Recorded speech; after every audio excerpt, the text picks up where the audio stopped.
5 minute का मदरसा, जानिए कम वक्त में ज्यादा बातें।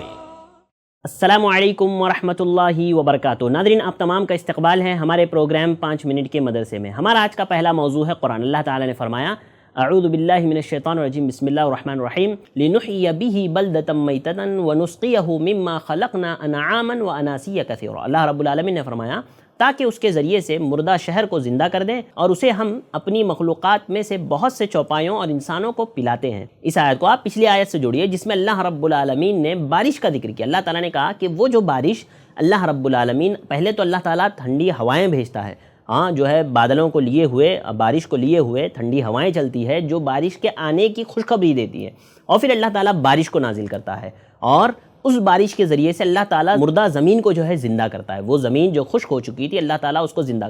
ये चौथी दलील अल्लाह बयान कर रहे हैं। 3 दलीलें हो गई, ये चौथी दलील है। अल्लाह ताला ने कहा कि उस बारिश के पानी से अल्लाह ताला जो है मुर्दा ज़मीनों को ज़िंदा करते हैं। वनुस्क़ियहु मिम्मा खलक़ना अनआमन व अनासिया कसीरा। अल्लाह ताला ने कहा कि उसी के ज़रिए से, यानी उसी पानी को अल्लाह ताला अपनी मखलूक़ात में से बहुत से जानवरों को और इंसानों को पिलाते हैं। यानी बारिश का पानी है जो मीठा और पाक करने वाला है। यानी अल्लाह ताला इस पानी को लोगों के लिए मुहैया करते हैं, फ़राहम करते हैं, जिसको इंसान पीता है, जिसको हैवानात पीते हैं। याद रखिए, अगर ये पानी ना होता तो सोचिए मैं और आप कैसे ज़िंदा रहते इस ज़मीन पर। वो पानी जिसके ज़रिए से हम अपनी पाकी हासिल करते हैं, हर चीज़ से, अपने बर्तनों को पाक करते हैं, अपने कपड़ों को पाक करते हैं, अपनी हर चीज़ को, अपने जिस्म को तक पानी से हम पाक करते हैं। लिहाजा हमारा जिस्म इसका मोहताज है पानी का। तो अल्लाह ताला ने ये कह करके ये बताया कि देखो तुम लोग कितने अल्लाह के मोहताज हो, कितने हम अल्लाह रब्बुल आलमीन के मोहताज हैं। तो क्यों लोग जो है गैरुल्लाह को पुकारते अल्लाह रब्बुल आलमीन को छोड़ करके? क्या वो बारिश बरसाते हैं? क्या वो पानी को जो है मीठा पानी बरसाते हैं ताकि जो इंसान जिससे जो है फ़ायदा उठा सके? हरगिज़ नहीं। ये सब कुछ सब करना अल्लाह रब्बुल आलमीन की शान है। आप सोचें, समंदर का पानी कितना खारा होता है, क्या इंसान उसको पी सकता है? क्या जानवर उस समंदर के पानी को पी सकते हैं, खारे पानी को? नहीं। अल्लाह रब्बुल आलमीन उसी पानी को भाप बना करके आसमान में लेता है और फिर उससे जो है बारिश बरसाता है, जिसको हम ज़ख़ीरा कर करके पानी रखते हैं और आज उसको इस्तेमाल कर रहे हैं। तो अज़ीज़ भाइयों, मेरी माओ बहनों, आप समझो कि पानी अल्लाह रब्बुल आलमीन की अजीम नेमत है। इसको ज़ाय करने से भी बचो और साथ ही साथ इस बात का ख्याल रखो और इस बात पर गौर व फिक्र करो कि अल्लाह की जानिब से बरसता है।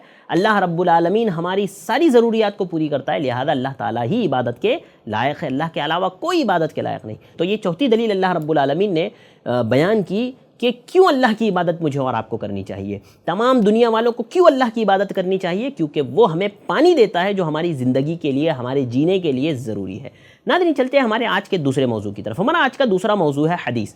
हदीस में एक रिवायत मैं आपको पढ़ करके सुनाता हूँ। हज़रत अब्दुल्लाह बिन मसऊद रज़ियल्लाहु तआला अन्हु ने फरमाया, अन्ना नबी सल्लल्लाहु अलैहि वसल्लम क़ाल, कि अल्लाह के नबी सल्लल्लाहु अलैहि वसल्लम ने फरमाया, लैसा मिन नफ्सिन तक़तुलु ज़ुल्मन, कि ऐसी कोई जान नहीं जो नाहक कत्ल की जाती है तो उसका सबसे पहला गुनाह, नाहक कत्ल की जाने वाली जो जान है उसका गुनाह हज़रत आदम अलैहिस्सलाम के पहले बेटे काबिल पर होगा। क्यों? क्योंकि वही शख्स है जिसने कत्ल को सबसे पहला नाहक कत्ल किया था और इस कत्ल के तरीक़े को जारी किया। अल्लाह अकबर। सोचिए, ये हदीस मुझे और आपको क्या बताती है? ये हदीस से हमें पता चलता है कि जो किसी बुराई को ईजाद करने का या किसी बुराई को फैलाने का ज़रिया बनेगा, वही शख्स जो है उस तमाम, जब जब लोग उस बुराई पर अमल करेंगे, उस शख्स को उसका गुनाह मिलता रहेगा। जैसे हज़रत आदम के बेटे काबिल ने जो है सबसे पहला कत्ल दुनिया में उसी ने किया, काबिल ने, लिहाजा उस कत्ल का गुनाह उसको लिखा गया, उस कत्ल का गुनाह उस पर लिखा गया और वो मुजिद था चूँकि उसने कत्ल को ईजाद किया और सबसे पहला कत्ल उसने किया। इसीलिए अल्लाह के नबी सल्लल्लाहु अलैहि वसल्लम ने फरमाया कि क़यामत तक जो भी नाहक कत्ल किए जाएंगे उन सारे कत्ल का गुनाह उसके सर लिखा जाएगा, उसके सर उसका जो है गुनाह लिखा जाएगा। लिहाजा मैं और आप भी अगर किसी की रहनुमाई करते हैं ना गुनाह में, गुनाह को सरअंजाम देने में, तो उसके बराबर मुझे और आपको भी गुनाह मिलेगा। इसीलिए लोगों को चाहिए कि वे बिदाअतों की तरफ ना जाए। बिदाअतों की तरफ जाने से इंसान का अमन, सुकून, चैन सब छिन जाता है, बल्कि सुन्नतों की तरफ आए, सुन्नतों को इख्तियार करें। यही मेरी और आपकी कामयाबी के लिए ज़रूरी है। नाज़रीन, चलते हैं हमारे आज के तीसरे और आखिरी मौजू की तरफ। हमारा आज का तीसरा मौजू है अल्लाह की निशानियाँ। अल्लाह की निशानियों में आज हम बात करेंगे कि परिंदों की। इससे पहले भी हमारी कुछ बातें हुई थी परिंदों के ताल्लुक़ से, लेकिन आज हम परिंदों के ताल्लुक़ से इस ताल्लुक़ पर गौर करेंगे कि अल्लाह रब्बुल आलमीन ने परिंदों के अंदर कैसी निशानी रखी है कि अल्लाह ताला ने उनको ऐसी सलाहियत दी है कि वो हवाओं में उड़ते हैं।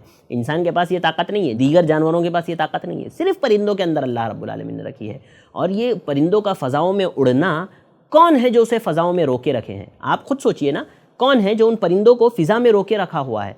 یقیناً اللہ رب العالمین نے وہ پرندے جو ہوا پر کھولے ہوئے پر سمیٹے ہوئے اڑتے ہیں ہوا میں، اللہ تعالیٰ نے فرمایا اولم یروا الی الطیر فوقہم صافات ویقبضن ما یمسکہن الا الرحمن انہ بکل شیء بصیر۔ اللہ رب العالمین نے فرمایا کیا وہ لوگ اپنے اوپر اڑنے والے پرندوں کو نہیں دیکھتے؟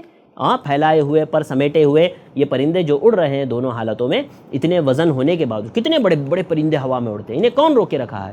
انہیں اللہ رب العالمین نے روک کر کے رکھا ہے۔ لہذا ناظرین یہ اللہ رب العالمین کی طرف مجھے اور آپ کو اشارہ کرتی ہے یہ نشانیاں کہ ہم اللہ ہی کی عبادت کریں اور اللہ کی مخلوقات میں غور و فکر کر کے اس کی شان کو جانیں، اس کی شان کو پہچانیں۔ یہ چند باتیں تھی ناظرین جو میں نے آپ کے سامنے رکھی، انشاءاللہ مزید کچھ باتیں آگے کے دروس میں آئے گی۔ اللہ تعالیٰ مجھے اور آپ کو عمل کی توفیق عطا فرمائے، آمین۔ ناظرین مجھے دیجیے اجازت، انشاءاللہ پھر ملاقات ہوگی۔ السلام علیکم ورحمۃ اللہ وبرکاتہ۔ ایسے ہی اور ویڈیوز بنانے میں ہماری مدد کریں، اس نمبر پر کال کریں۔